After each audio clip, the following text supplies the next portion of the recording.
اعوذ باللہ من الشیطان الرجیم بسم اللہ الرحمن الرحیم الحمد للہ الذی لا یبلغ مدحته القائلون ولا يحصي نعمه العادون ولا يعدي حقه المجتهدون الذي لا يدركه بعد الهمم ولا يناله غوص الفتن الذي ليس لصفته حد محدود ولا نعت موجود ولا وقت معدود ولا وجل ممدود فطر الخلائق بقدرته ونشر الرياح برحمته ووتد بالسحور ميدان أرضه والصلاة والسلام والتحية والإكرام حبيب إله العالمين أبي القاسم محمد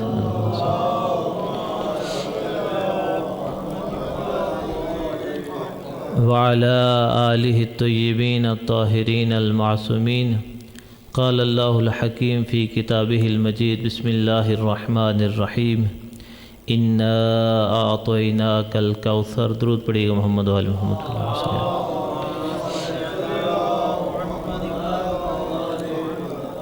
وقال رسول اللہ صلی اللہ علیہ وآلہ وسلم ان الحسین مصباح الہدا و سفینۃ النجات. درود پڑھیے گا محمد و آل محمد صلی اللہ علیہ وسلم.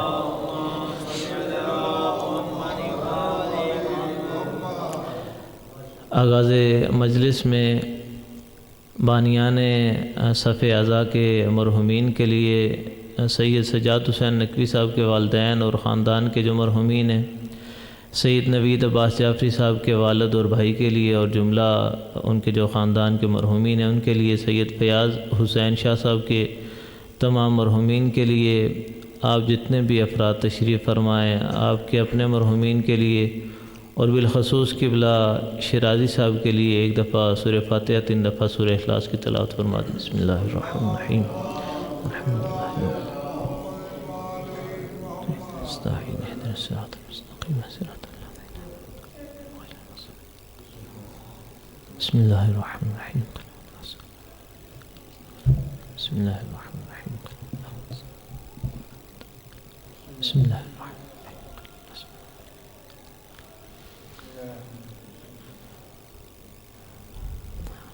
بر محمد و آل محمد صلوات. اللہم صلی علی محمد و آل محمد. برائے تاجیل حجت خدا بآواز بلند صلوات.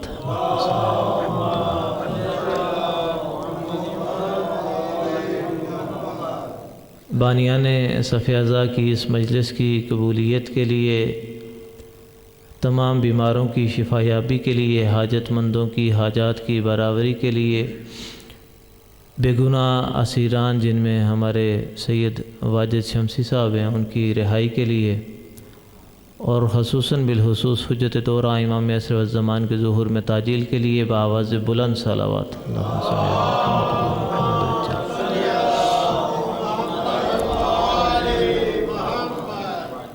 عزیزان محترم، موالیان حیدر کرار،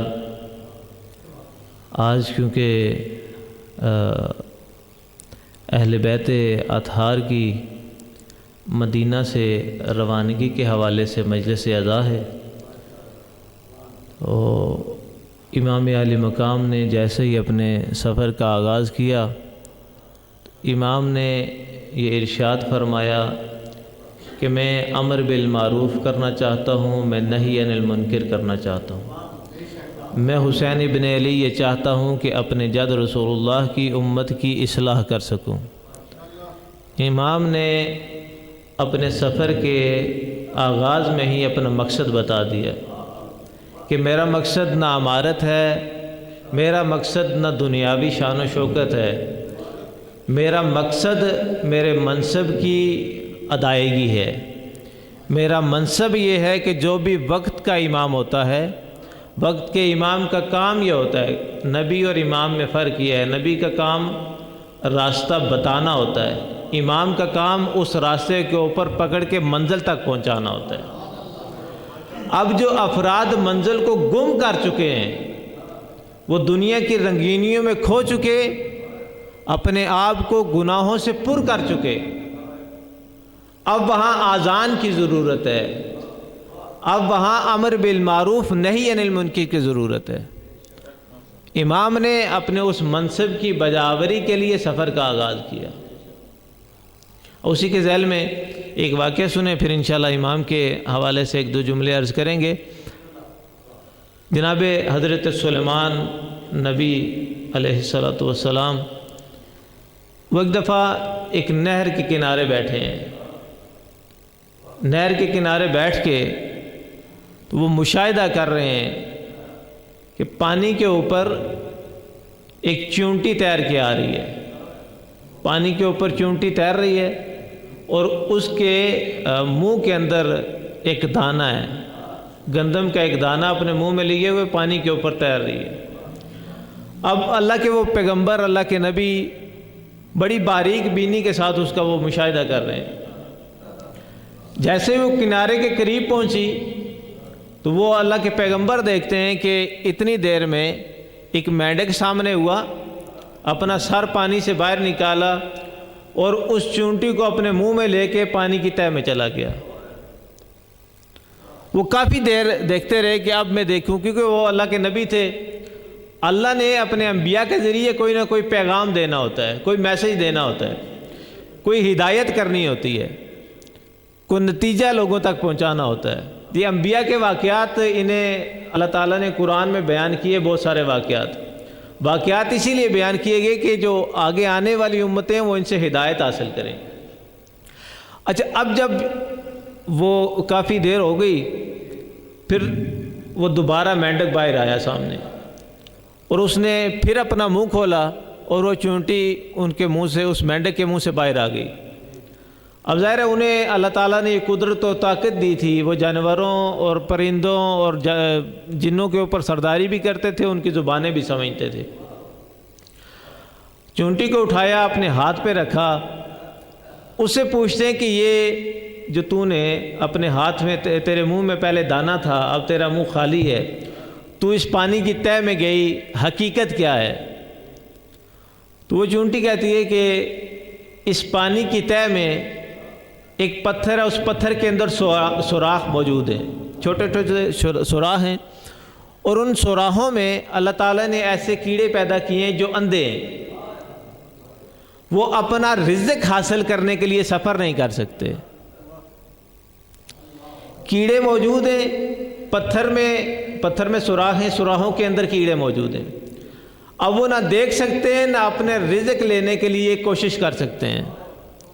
خدا نے میری یہ ڈیوٹی لگائی ہے کہ میں ہر روز ان تک ان کا رزق پہنچاؤں، اور پہنچانے کے لیے اب دیکھیں یہ جو مینڈک اور اس طرح کی چیزیں ہیں، یہ چھوٹے چھوٹے زمین پہ رینگنے والے حشرات الارض جو ہوتے ہیں، انہیں کھاتی ہیں۔ وہ کہتے ہیں، چونٹی کہتی ہے کہ خدا نے اس رزق کو پہنچانے کے لیے میرے لیے یہ مینڈک جو ہے مسخر کر دیا۔ اب ہر روز میں ان کا رزق لے کے آتی ہوں۔ یہ مینڈک جو خدا نے میرے لیے اس کام کے لیے مسخر کیا، یہ مجھے اپنے منہ میں لے لیتا ہے، کیونکہ پانی کی تہہ میں نہیں جا سکتی۔ یہ اپنے منہ میں مجھے لے کے پانی کی تہہ میں چلا جاتا ہے، میں ان کا رزق ان تک پہنچا کے پھر اس کے منہ میں واپس آتی ہوں، اور یہ مجھے پانی سے باہر لے آتی ہے۔ پانی کے اندر اس مینڈک کے ذریعے پہنچتی ہوں، ان کا رزق ان تک پہنچا کے واپس آ جاتی ہوں۔ اب وہ جو کیڑے مکوڑے وہاں زمین کے پانی کی تہہ کے اندر موجود ہیں، وہ نہ باہر اپنا رزق لینے کے لیے جا سکتے ہیں، نہ انہیں نظر آتا ہے۔ ہم جو اس دنیا میں انسان ہیں، ہمیں نظر بھی آتا ہے، ہم چلتے پھرتے بھی ہیں۔ اگر ہم خدا کی ذات پہ توکل کریں تو خدا کبھی کسی بندے کو بھوکا نہیں سلاتا، ہمارا رزق خدا ہم تک پہنچا دیتا ہے۔ مجھے نہیں یاد کہ کبھی میں بھوکا سویا ہوں۔ اس کی وجہ یہ نہیں ہے کہ میں بہت ایکسپرٹ ہوں ہر کام کا، وجہ سے یہی ہے کہ خدا بڑا لطف کرنے والا ہے اپنی مخلوق کے اوپر۔ اب جب خدا ان چونٹیوں کو، ان کیڑوں مکوڑوں کو زمین کی تہ کے اندر رزق پہنچا دیتا ہے تو مجھے اور آپ کو نہیں دے گا؟ رزق ہر بندے نے کھانا ہے، لیکن مصیبت یہ بن جاتی ہے کہ میں اپنا رزق حاصل کرنے کے لیے اپنے سگے بھائی کے حقوق کو پامال کر دیتا ہوں۔ رزق اس خدا نے مجھے دینا ہے، ہر صورت دینا ہے، کیونکہ اس خدا نے مجھے پیدا کیا ہے، لیکن وہ رزق حاصل کرنے کے لیے میں اپنی بہنوں کو حق سے محروم کر دیتا ہوں۔ رزق خدا نے ہر صورت مجھے عطا کرنا ہے، لیکن اس حلال رزق کو جو خدا نے حلال طریقے سے دینا ہے میں اپنے لیے حرام طریقے سے لے لیتا ہوں۔ رزق ہر صورت مجھے ملنا ہے۔ خدا نے جتنی عقل حضرت انسان کو دی ہے باقی چیزوں کو نہیں دی۔ معصوم ارشاد فرماتے ہیں کہ انسان کے لیے دو قسم کی حجتیں ہیں۔ ایک انسان کے لیے حجت اس کا امام ہے جو ظاہری حجت ہے، نبی اور امام انسان کے لیے حجت ہے کہا، اور دوسری حجت اس کی عقل ہے۔ انسان کو اللہ نے عقل عطا کی ہے، عقل کے اوپر پرکھ سکے کہ یہ جو میں چیز لے رہا ہوں یہ میرے لیے حلال ہے یا حرام ہے۔ یہ جس مال کے لیے میں اپنے بھائی کو ناراض کر رہا ہوں، بھائی کا دل دکھا رہا ہوں، میں اپنی بہن کو ناراض کر رہا ہوں، آیا خدا کے روبرو مجھے اس کا حساب دینا پڑے گا یا نہیں دینا پڑے گا؟ اب اگر انسان کو عقل دے کے خدا نے بھیجا ہے اور انسان اس عقل کو استعمال بھی نہ کرے، اور اگر استعمال کرے بھی تو چلاکیوں کے لیے کرے، حرام مال کو اکٹھا کرنے کے لیے کرے، تو پھر انسان کو عقل دینے کا، اشرف المخلوقات ہونے کا کیا فائدہ ہے؟ کوئی بھی چیز، مثلا ابھی میرے پاس یہ موبائل ہے تو موبائل اس لیے نہیں ہے کہ میں اسے بند کر کے گھر رکھ دوں، میری ضرورت ہے، ضرورت کے لیے یہ میں نے اپنی جیب میں رکھا ہوا ہے، ضرورت کے تحت استعمال کرتا ہوں۔ کپڑے ہیں، باقی جتنی بھی چیزیں ضرورت کی ہر بندہ استعمال کرتا ہے۔ اللہ نے عقل بھی استعمال کرنے کے لیے دی ہے کہ انسان اس عقل سے تمیز کر سکے کہ حلال کیا ہے، حرام کیا ہے، کون سی چیزیں، کون سا رزق آل محمد کے قریب کرنے والا ہے، کون سا رزق آل محمد سے دور کرنے والا ہے۔ یہی تمیز کرنے کے لیے عقل دی گئی ہے۔ رزق انسان بھی کھا رہا ہے، رزق جانور بھی کھا رہا ہے۔ مثال مشہور ہے، کہتے ہیں کہ گھوڑا جو ہے نا، نسلی گھوڑا، وہ جب بھی پانی پیے گا کسی پاک جگہ سے پانی پیے گا۔ انسان کو جس کو خدا نے عقل دی ہے اسے اتنا بھی شعور نہیں ہے، نہ پاکی کا پتہ ہو، نہ پلیتی کا پتہ ہو، نہ حلال کا پتہ ہو، نہ حرام کا پتہ ہو، تو پھر ہم سے وہ گھوڑے اچھے ہو گئے، ہم سے وہ جانور اچھے ہو گئے جنہیں اتنی تو تمیز ہے۔ تو میرے عزیزو، عقل کا استعمال کرنا چاہیے۔ اور میں پہلے بھی ایک دفعہ بہت پہلے کہا تھا کہ ہماری جو سب سے مین اور سب سے بڑی کتاب ہے اصول کافی، اس کا آغاز ہی باب عقل سے ہو رہا ہے۔ کتاب العقل والجہل سے یہ باب شروع ہوتا ہے۔ اور ہمارے ہاں جو دین کو لینے کے طریقے، جو اسلوب ہیں، جو انداز ہیں، اس میں عقل بھی ضروری ہے۔ ہمیں آئمہ نے یہ نہیں کہا کہ جو کوئی بتا دے آنکھیں بند کر کے آمین کہہ دو، بلکہ کہا گیا کہ عقل دی گئی ہے، عقل استعمال کر کے دیکھیں۔ ہم روزمرہ کے کاموں میں چھوٹی چھوٹی چیزیں لینے کے لیے، فروٹ لینے کے لیے بڑا عقل استعمال کرتے ہیں، دال لینے کے لیے عقل استعمال کرتے ہیں، دین لینے کے لیے عقل استعمال نہیں کرتے، حلال و حرام سمجھنے کے لیے عقل استعمال نہیں کرتے۔ امام موسیٰ کاظم درود پڑھی گا بابا زبان۔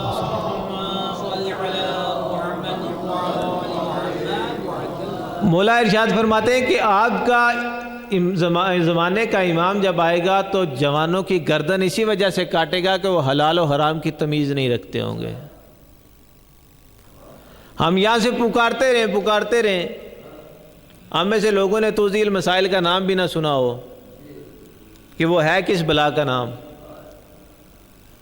لیکن حلال و حرام تو وہیں سے پتہ چلے گا نا، حدود و قیود کا تعین وہیں سے ہوگا۔ جب ان چیزوں کے ساتھ ہمارا تعلق ہی نہیں ہے، نہ قرآن کے ساتھ، نہ سیرت رسول اور ائمہ کے ساتھ، نہ توضیحات علماء کے ساتھ، تو پھر مسائل اسی طرح کے ہی ہوں گے۔ تو میرے عزیزوں، جو عقل دی گئی ہے عقل کو استعمال کریں اور اس کا مثبت استعمال کریں۔ عقل کا استعمال یہ نہیں ہے کہ کسی سے جائیداد ہتھیا لینا، اپنی چلاکی کے ساتھ کسی سے پیسہ ہتھیا لینا، اپنی زمین اور بینک بیلنس کی فکر میں لگے رہنا۔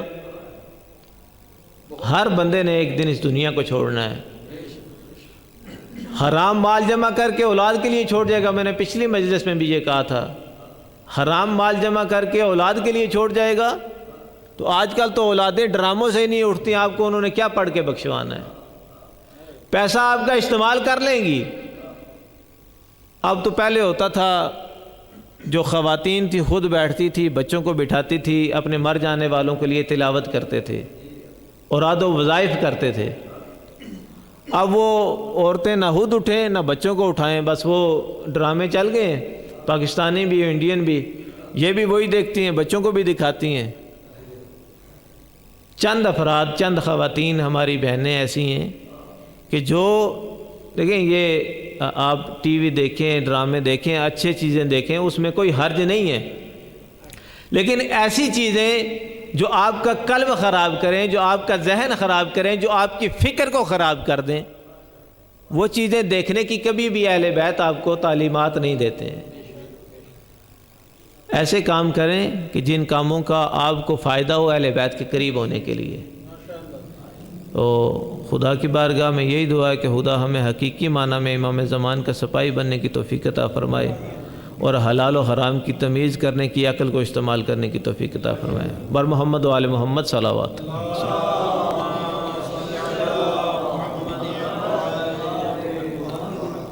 عزیزان محترم،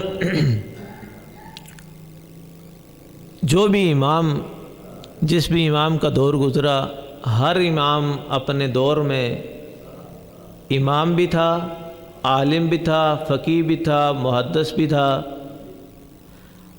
دنیا کے ہر علم کے اوپر دسترس رکھنے والے تھے۔ لیکن کسی امام کو کسی وجہ سے زیادہ شہرت مل گئی، ان کا اس حوالے سے زیادہ تذکرہ کیا جاتا ہے، جیسے امیر المومنین کا فصاحت و بلاغت کے حوالے سے، شجاعت کے حوالے سے زیادہ ذکر کیا جاتا ہے۔ امام حسین کا جابر حکمران کے سامنے ڈٹ جانا اور دین کی خاطر اپنی گردن قربان کر کے سید الشہداء کا ٹائٹل لے لینا، اس حوالے سے یاد کیا جاتا ہے۔ امام حسن مجتبیٰ کو امت میں صبر کا ایک پیغام دینے کے حوالے سے زیادہ یاد کیا جاتا ہے۔ امام زین العابدین کو زیادہ عبادت کی وجہ سے یاد کیا جاتا ہے، دعاؤں کی وجہ سے یاد کیا جاتا ہے۔ امام محمد باقر اور امام جعفر صادق کو علوم کو شگافتہ کرنے اور علوم کو دنیا تک پہنچانے کے لیے زیادہ تر ان کا ذکر کیا جاتا ہے۔ امام موسیٰ کاظم کے علم اور فضل کا مقام اپنی جگہ، لیکن زیادہ قید و بند کی صحبتیں ان کا ذکر کی جاتی ہیں۔ باقی بھی ائمہ اسی طریقے سے۔ یہ نہیں ہے کہ کوئی امام کسی فضیلت میں کسی دوسرے امام سے کم ہے، کوئی بھی امام کم نہیں ہے، لیکن دوسری چیزوں کا تذکرہ کم کیا جاتا ہے۔ یہ خاندان ایسا ہے کہ فصاحت و بلاغت میں کوئی بھی کم نہیں ہے۔ امیر المومنین اور تمام انبیاء کے سردار ہمارے آقا و مولا حضرت محمد مصطفیٰ صلی اللہ علیہ وآلہ وسلم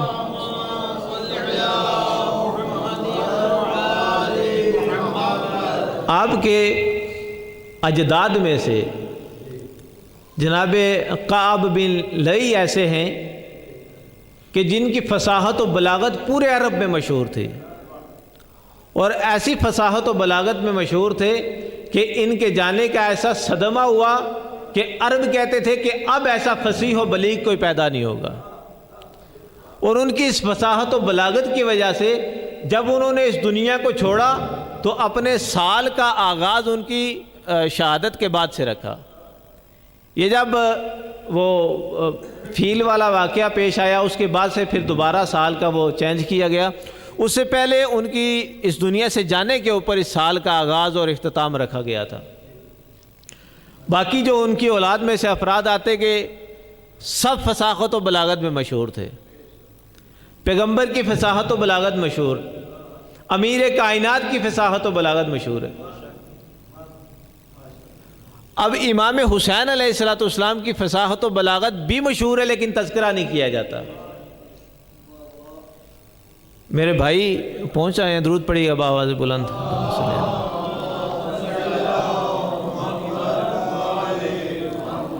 ماشاءاللہ بڑی خوبصورت حاضری مولا کی بارگاہ میں پیش کرتے ہیں، بڑا اچھا مطالعہ کر کے اور خود شعروں کو اہل بیت کی بارگاہ میں ادب کے ساتھ پہنچانے کے لیے لکھتے ہیں۔ ماشاءاللہ خدا ان کے علم میں، ان کے فضل میں مزید اضافہ فرمائے اور انہیں ان کے بخت بلند فرمائے مالک۔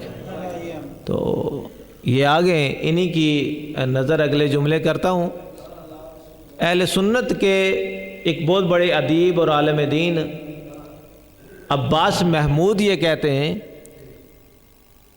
کہ فصاحت و بلاغت میں شاعری بھی آتی ہے، ساری چیزیں اس میں، پورا عربی ادب اس میں موجود ہوتا ہے۔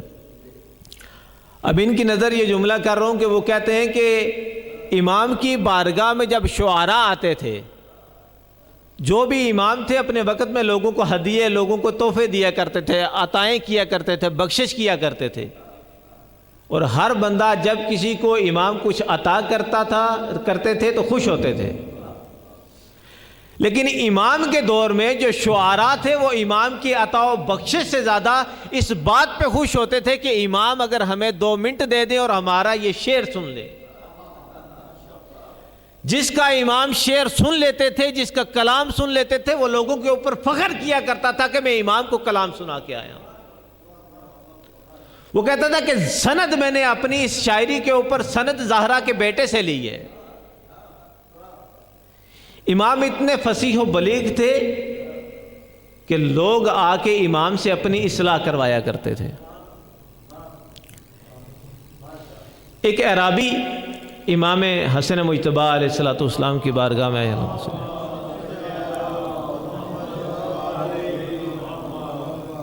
امام کی بارگاہ میں حاضر ہوا، باقی افراد بھی بیٹھے ہوئے تھے۔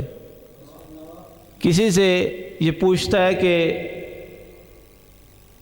میں یہ چاہتا ہوں کہ عربی ادب کے حوالے سے کسی سے کلام کروں، تو میں کس سے کلام کروں؟ تو بتانے والے نے کہا کہ سب سے زیادہ فصیح و بلیغ جو اس وقت ذات موجود ہے وہ حسن مجتبی ہیں۔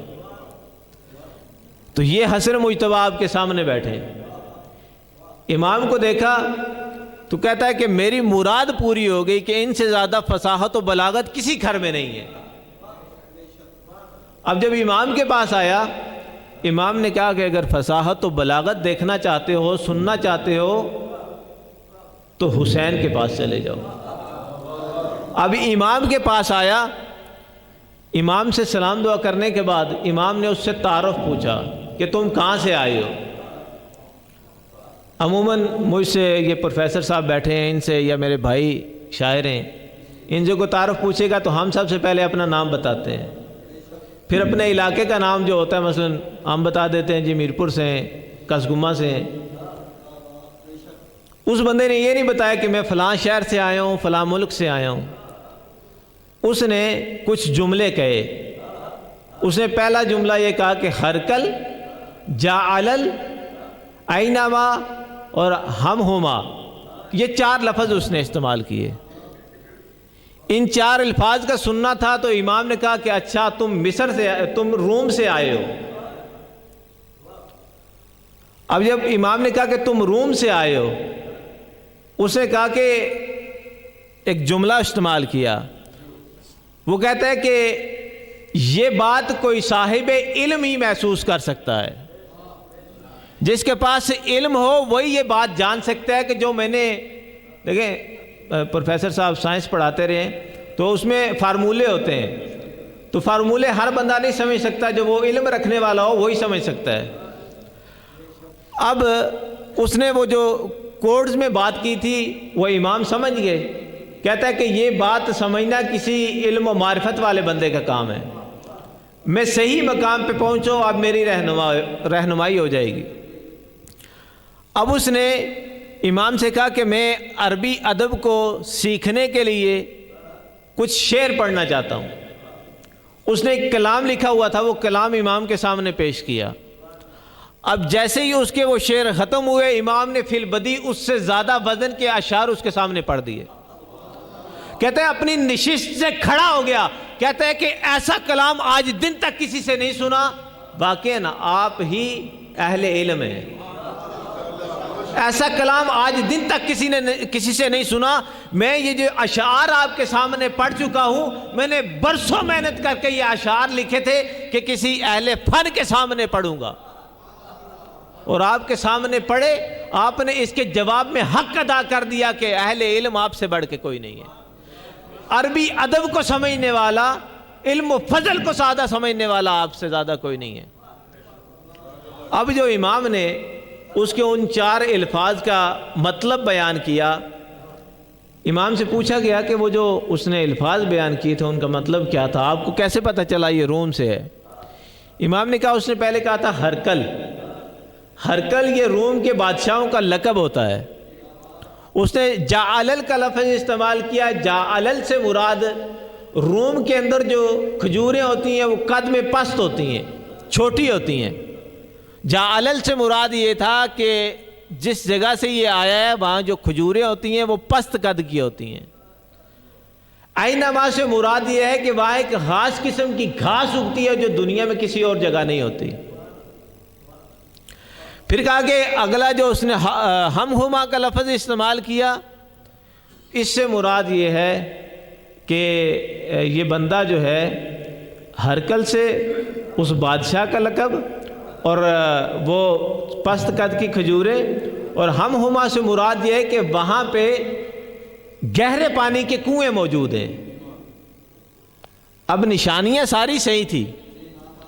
اس نے جب یہ بات امام کی سنی تو کہا کہ آپ کے علم کو میں داد دیتا ہوں، لیکن وہ امام کے علم کو سن رہا تھا، امام کے علم کو جج کر رہا تھا، لیکن امام کی امامت سے آشنا نہیں تھا۔ اب امام کبھی روم نہیں گئے تھے، امام کی پوری زندگی میں روم کا کوئی سفر نہیں ہے۔ امام نے امامت کے علم سے یہ بتایا کہ اس نے جو 4 الفاظ استعمال کیے، روم کے وہاں نشانی یہ ہے، دیکھیں ہمارا میرپور شہر ہے، یہاں کے بارے میں کوئی تذکرہ کرے تو لوگ پہچانیں گے۔ وہ جب تذکرہ کیا گیا تو امام کہتے ہیں کہ وہاں کی نشانیاں یہ ہیں۔ تو امام ظاہر ہے گئے نہیں تھے، امام کو نشانیوں کا کیا پتا؟ نشانیوں کا امام کو اسی طریقے سے پتا ہے جیسے میرے مولا سے، امام علی ابن ابی طالب سے سوال کیا گیا، مولا یہ بتائیے گا کہ آپ سے جب پوچھا جاتا ہے، کوئی سوال پوچھنے والا سوال کرتا ہے، آپ سوچتے نہیں ہیں، فوراً جواب دیتے ہیں۔ امام کہتے ہیں یہ بتا تیرے ہاتھ کی انگلیاں کتنی ہیں؟ کہتا ہے 5۔ کہتے ہیں سوچا کیوں نہیں، فوراً سے کیوں جواب دیا؟ کہتا ہے یہ میرے سامنے ہوتی ہیں۔ امام کہتے ہیں یہ کائنات بھی ہمارے سامنے ہے۔ یہ خدا کی یہ کائنات اسی طرح ہمارے سامنے ہوتی ہے، ہمیں سوچنا نہیں پڑتا۔ اگر کوئی کوڈ ورڈ میں بات کرے، اشاروں میں بات کر دے، امام تو اشارے بھی سمجھتے ہیں، امام تو جانوروں کی بولیاں بھی سمجھنے والے ہیں۔ امام سے کائنات کی کوئی چیز بھی مخفی نہیں ہے، امام ہر چیز کا علم رکھنے والے ہیں۔ میرے بھائی کافی دیر سے موجود ہیں، بس اہل بیت کی مصیبت کا ایک جملہ عرض کر کے 2-3 دن پہلے ہمارے جد نے اس دنیا کو چھوڑا۔ رسول جب اس دنیا سے گئے تو رسول کے جنازے میں بھی چند افراد تھے، علی کے جنازے میں بھی چند افراد تھے، سیدہ کے جنازے میں بھی چند افراد تھے۔ آپ کسی بھی امام کا تذکرہ اٹھائیں، ائمہ کے جنازوں میں چند افراد ملیں گے، ائمہ کے مخلص چند افراد ہیں۔ میں مصائب کے آغاز میں اپنے اس بھائی کے لیے دعا کروں گا، امام موسیٰ کاظم کی قید کی صدقے میں مالک سید واجد شمسی کو رہا فرمائے۔ آج میں اس سے مل کے آیا ہوں، اس کی حالت بڑی ابتر ہے، جیل میں موجود ہے، چل پھر سکتا ہے، آ جا سکتا ہے، جو ملنے کے لیے جاتے ہیں ملاقات بھی کر سکتا ہے، کسی نہ کسی ذریعے سے لوگوں سے رابطہ بھی کر سکتا ہے، لیکن میرا مظلوم امام، جس قید خانے میں میرا مظلوم امام تھا، امام نہ کھڑے ہو سکتے تھے، نہ اپنے قدموں کو پھیلا سکتے تھے، امام رکوع کی حالت میں اس قید خانے میں موجود رہے۔ کائنات میں دو ہستیوں کے بارے میں ملتا ہے، آقا وحید خراسانی کہتے ہیں کہ جناب سیدہ سلام اللہ علیہا جب اپنے بابا کے بعد چلا کرتی تھیں تو یہ جسم محسوس نہیں ہوتا تھا، فقط سایہ محسوس ہوتا تھا۔ امام کے ماننے والا جب امام سے اس زندان میں ملنے کے لیے گیا، کہتا ہے کہ میں نے دروغہ سے پوچھا یہ بتا امام کہاں ہے؟ کہتے تیرا امام قید خانے میں ہے۔ کہتا ہے امام نظر نہیں آ رہے۔ کہتے غور کر تیرا امام موجود ہے۔ کہتا مجھے امام نظر نہیں آتے تھے، فقط سفید کلر کا ایک کپڑا نظر آتا تھا۔ امام کے اوپر بھی اتنا ظلم کیا گیا کہ امام کا جسم بھی اپنی دادی کی طرح۔ میرے عزیزو، یہ امام اتنی سخت قید میں تھے، اتنی سخت قید میں تھے کہ رکوع کی حالت میں ہر وقت امام تسبیح و تحلیل کرتے تھے، ہر وقت سجدہ کرتے تھے، اور اتنے سخت قید میں تھے۔ میں بتا چکا کہ بھائی کی قید کیسی ہے اور ہمارے امام کی قید ایسی تھی، نہ وہاں سورج کی روشنی جاتی تھی۔ اگر کوئی بندہ اس قید خانے میں اپنا ہاتھ سامنے رکھے، اپنا ہاتھ نہیں دے سکتا تھا، اتنی سخت قید میں ہمارے امام موجود تھے۔ امام نے جب اس دنیا کو چھوڑا، امام کے لاشوں کو اٹھایا گیا، پل بغداد پہ رکھ دیا گیا اور اعلان کر دیا گیا کہ رافضیوں کے امام نے اس دنیا کو چھوڑ دیا، جو اس امام کا جنازہ پڑھتا ہے جنازہ پڑھ لے۔ مزدوروں نے جنازہ اٹھایا، امام کا جنازہ پڑھا گیا، امام کی تجہیز و تکفین ہو گئی، امام کو دفنا دیا گیا۔ میں کہوں گا مولا آپ کی مظلومانہ شہادت پہ بھی میرا سلام، لیکن مولا آئیے ذرا کربلا میں، مولا کربلا میں آپ کے جد حسین موجود ہیں۔ نہ تجہیز و تکفین بلکہ نوبت یہاں تک آئی، زینب عالیہ کہتی ہیں بہنہ ام کلثوم یہ کیا بات ہے، ہمارے سب مرد شہید ہو چکے، اب یہ گھوڑے کیوں بڑھ رہے ہیں؟ کہا بہنہ سارے اپنے اپنے شہیدوں کو لے گئے، اب گھوڑے اس لیے منگوائے گئے کہ تیرے بھائی حسین کی لاش کو گھوڑوں کی ٹاپوں سے پامال کر دیا جائے۔ حسین کی بہن نے یہ منظر دیکھا، زینب کی آنکھوں کے سامنے زینب کی بھائی کی لاش کو پامال کر دیا۔ وَسَيَعْلَمُ الَّذِينَ ظَلَمُوا وَأَيَّامٌ كَلِمَةٌ